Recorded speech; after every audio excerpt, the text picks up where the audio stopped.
مظفر برگردیم به ماشین. ما از مخاطبای BBC فارسی خواستیم اگه سوالی از جرمی دارن بفرستن و به طرز عجیبی همه میخواستن نظر جرمی رو بدونن در مورد پیکن یا پیکان یا پیکان. پیکان ماشین ایرانی ظاهرا. یه عکس هم ازش اینجا داریم ببینیم.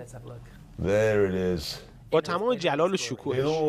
That's the Hillman Hunter, a fairly nondescript British car, which from memory we stopped making it here and then shipped the tools out to and it was Iran. assembled in Iran. Exactly. باشه، حالا میشه شکلش رو تعریف کنی برای شنونده‌های رادیویی؟ خیلی ساده است البته. مال دهه 70. So, designed in the 60s.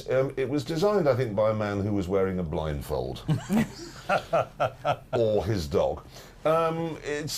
It's just, if someone said, what does a car look like, you'd pretty much draw that, wouldn't you? It's got a bit at the front where the engine goes, a bit in the middle, it's a bit fatter, where people sit, and then a bit at the back where their suitcases go, and then it has 4 round things underneath, and they're the wheels. Called wheels.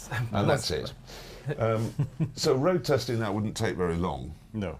I'd love to go out there, because they're still used, aren't they, as taxis? They're still used as taxis and cars, yes, they've been around for... تا حالا باهاش رانندگی کردی؟ I learned how to drive in one of these, yes.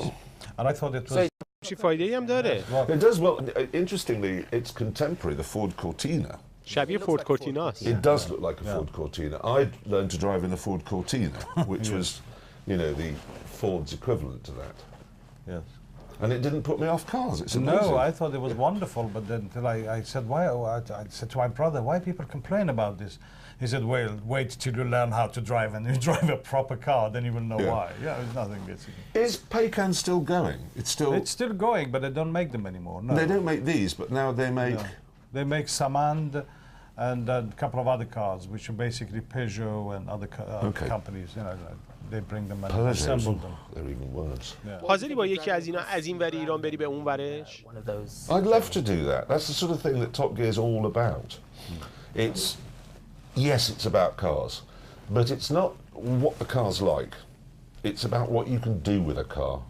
It's about surprising people. Our last Christmas special, which was shown in February, which isn't Christmas anywhere,